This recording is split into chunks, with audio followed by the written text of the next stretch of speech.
Ladies and gentlemen, welcome back to the workshop. It is fantastic to have you here because today's episode is all about one of your new pieces of machinery. Yes, indeed, the best kind of piece of machinery you could possibly imagine. Powerhammer. They're just the best. Things that make noise and move steel. Exactly. And look awesome. Always the best pieces of Cool machinery. history, cool machines, just a blast to use. You can't go wrong with a Powerhammer. So we're gonna have to go back in time to when it is that you picked it up. It's a funny story how this worked. We're here at the shop one day, somebody comes by, he's like, hey. I think it was the day that we finished the cavalry saber. I think it was. Comes by and he's a local metal worker, we chat, in conversation, he's like, yeah, I've got this old Powerhammer. I'm not using it, it's just sitting around. I was like, well, looking to sell it. He was, and so about a week later we went over and had a look at it and decided to buy it. So super exciting. So I think we're gonna take you guys back in time to see Will pick up this Powerhammer, and then it's because I'm super strong, I can just pick up Powerhammers. 850 pounds, that's right. Yep. We're gonna go back in time, Will's gonna pick up the Powerhammer, and then you're gonna watch him restore it. We are on our way to go pick up a 25-pound little giant mechanical Powerhammer, and then we're gonna do a nice little restoration video series on it. It's one of the smallest production Powerhammers ever made, and getting it from a local guy here in town. I'm very, very excited. They're very cool little machines. So yeah, let's get to it.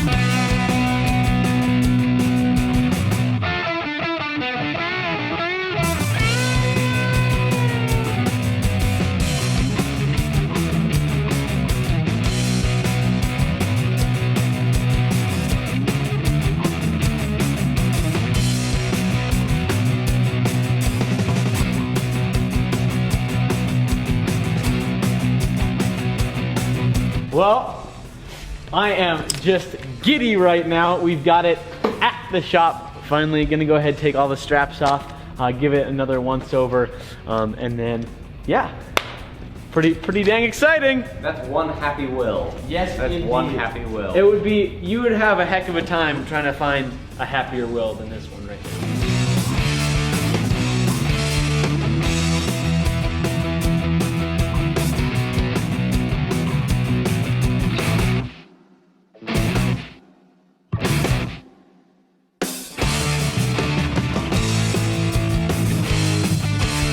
Okay, so we've got it bolted down to the pallet now. It is in pretty rough shape. This is what it looks like before we've touched it whatsoever. We're gonna completely go through, get it nice and clean and running smooth. And that clutch is gonna need some work, but I mean, it moves, so that's pretty dang exciting. It is now just about time to start digging in and getting our hands dirty, tearing this thing apart, getting every single piece off of it, and then cleaning everything out, figuring out what we need to fix. I know right now, these need to get replaced, and this piece right here, these are the toggle arms, they need to be replaced. The pitman needs to be replaced as well, because they were broken at some point, and then brazed back together in a very ugly kind of way. So we need to get those fixed so that they don't look horrible and won't snap and kill us when we're using the hammer.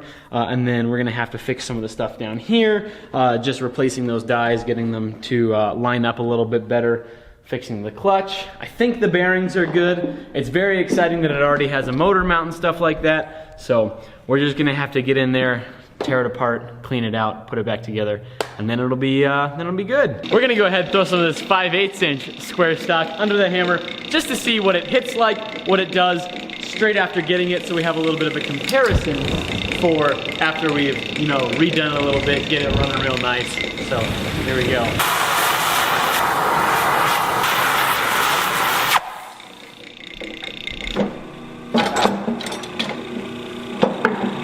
This is why I need some work.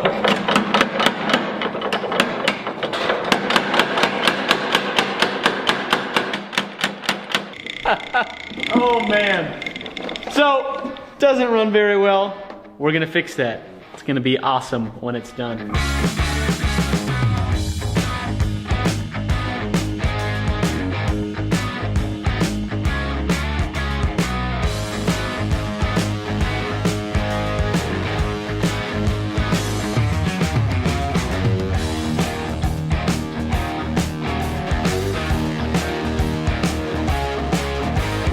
Okay, I've got all of the parts that I'm going to wire wheel down. Time to coat everything in boiled linseed oil and throw it back on the hammer.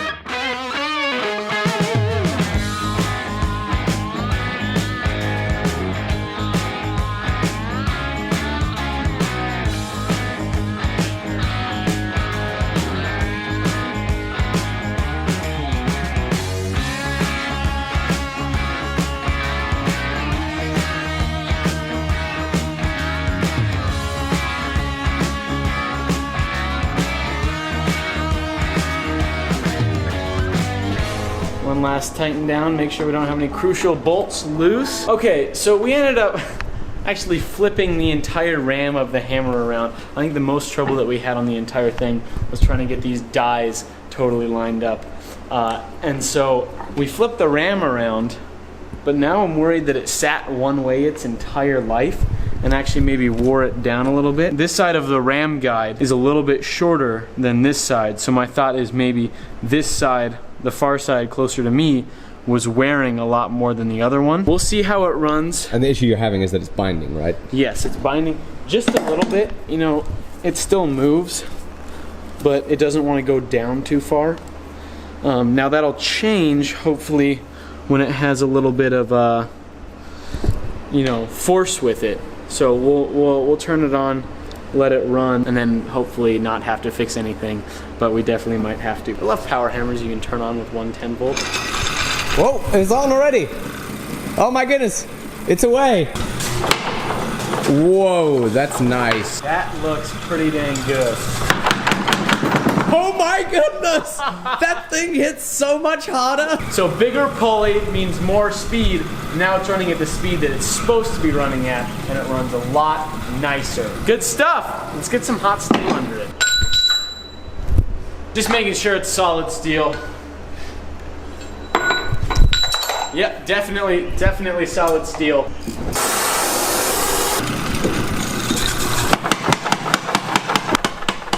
This thing's gonna hit actually surprisingly very hard when it's bolted to the ground and has all of its new parts on it and everything too. So we've got it back up and running now. It is fully functioning. We made a couple changes to it. First off, bigger pulley. That makes it so that it spins faster and hits harder. I also ground the combo dies that were half round, half flats into just drawing dies. Now this makes it a little bit more useful for us because if we need flat dies to flatten something off, we've got this thing right here. So that's not what this is gonna be used for. So we've got it running really well now. As you guys can see, I don't know that I ever ran through how exactly it works. It's obviously got the motor on the top and the clutch that spins over the shaft. When you press down on the treadle, it moves the clutch spider forward, which then catches the all-metal clutch that then drives the flywheel that has the pitman and the linkage on it. So that allows you to feather it a little bit. You can kind of control the speed. It's really simple, but a really fantastic little machine. Now, things that I'm gonna change on it from here on out, we've actually been using it, it's been working great, but obviously these need to get fixed here. I'm gonna buy those parts. You can still buy those parts new from Little Giant, which is just awesome. And then I think the motor is still a little bit underpowered, so I'm gonna go for, rather than a 3/4 horse, a 1 horse 1725 RPM motor, and that should be just the ticket. It'll still run off of 110 very easy, but it'll just have a little bit more gusto behind it so we can really hop on there and jump into working bigger stock a little bit easier. So I'm really happy with it. I think it's gonna be a fantastic addition to the shop, and thank you guys so much for following along with the clean out and restoration process of it. I hope you guys enjoy getting to see it in future videos.